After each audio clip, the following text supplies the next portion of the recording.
But human trafficking has been described as modern-day slavery.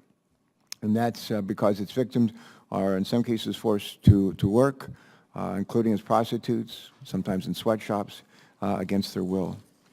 Trafficking victims may not be physically imprisoned, but they are trapped in often hellish conditions through physical or mental coercion that makes escape impossible, or at least to seem impossible. It's easy to think of human trafficking as something that happens somewhere else, in countries far away from ours that are suffering through war, maybe poverty. But sadly, human trafficking is a real and a growing problem all over the world, including right here at home.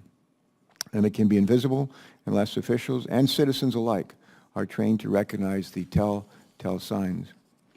By some measures, human trafficking is the second most significant criminal enterprise in the world, generating an estimate $32 billion in revenue. To me, that's stunning, and maybe to you as well. The statistics for one type of human trafficking, prostitution, are particularly shocking. I'm told that every year, more than 100,000 children in the United States are forced into prostitution. The average age of entry into prostitution is roughly 13 years of age. In fact, I understand that there have been reports of teenage girls forced to work as prostitutes by gangs and literally branded with tattoos to mark them as property. While the word trafficking sounds like a crime that involves moving people, the truth is that human trafficking doesn't necessarily involve victims smuggled in from other countries or even other states.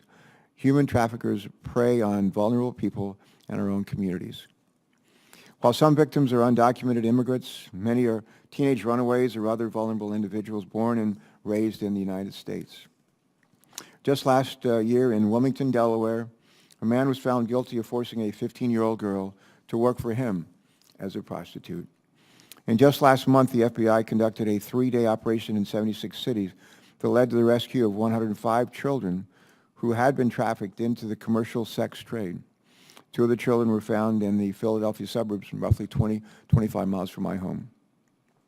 This issue reminds me of a passage from the book of Matthew in the Bible. Some of you have heard it. In fact, I guess many of you have heard this. This is the least of these, or references to the least of these. But when Jesus was describing how God looked on those who perform acts of kindness for the disadvantaged by saying, "Inasmuch as you did it for the least of my brothers, you did it to me." And these vulnerable people are being preyed on by human traffickers are clearly the least of our brothers and sisters. And I believe that we have a moral responsibility to make sure that they are being protected. I am always looking to understand the underlying cause of things so that we are not just focusing on treating symptoms. We're pretty good at treating symptoms. We don't always go at the underlying causes. In the case of human trafficking, I'm hoping that our witnesses today can help us to better understand 3 key things. First, we need to know what drives human trafficking so that we can be more effective at stopping it. Second, we need to get better at identifying victims so that we can more successfully intervene and remove them from their terrible situations. And third and last, we need better identify potential victims of trafficking so that we can intervene before they're ensnared and offer them effective treatment or service before they fall prey. There are more people in slavery around the world today than at any other point in our history. As many as 27 million people around the world are being held in bondage, forced to work in unsafe, degrading, and inhumane conditions. That's the equivalent to 3 times the entire population of New Jersey, or 30 times the entire population of Delaware, and an estimated 100,000 of them are right here in the United States. Deprived of their liberty, subject to unspeakable abuse, the victims of human traffickers cry for help, but too often their cries are unheard. Today in this hearing, we are giving them a voice. We are hearing their pleas for rescue and for freedom. And most important, we are committing ourselves to answering their cries.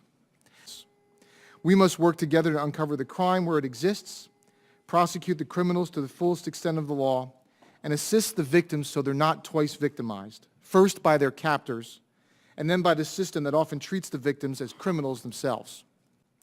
We have seen over the years effective short-term efforts to combat human trafficking in places where it seems to grow overnight and disperse just as quickly.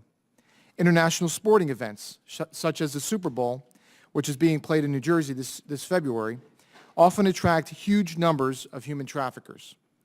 And in New Jersey, we are seeing a coordinated effort to let human traffickers know that they are not welcome and that if they decide to bring their evil trade to our state, they will pay a heavy price. General, and I think seeing what an horrible crime this is of human trafficking in each of our states.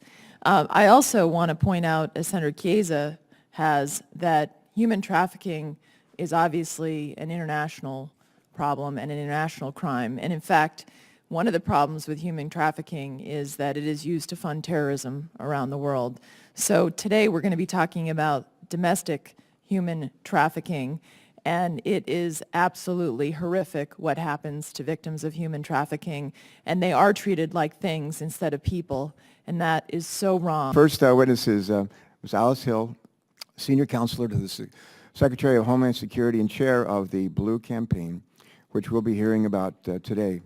Before joining the department in 2009, Ms. Hill served as a Los Angeles Superior Court judge and as a federal. Jim Dinkins, Executive Associate Director of Homeland Security, Investigations for U.S. Immigration and Customs Enforcement, also known as ICE.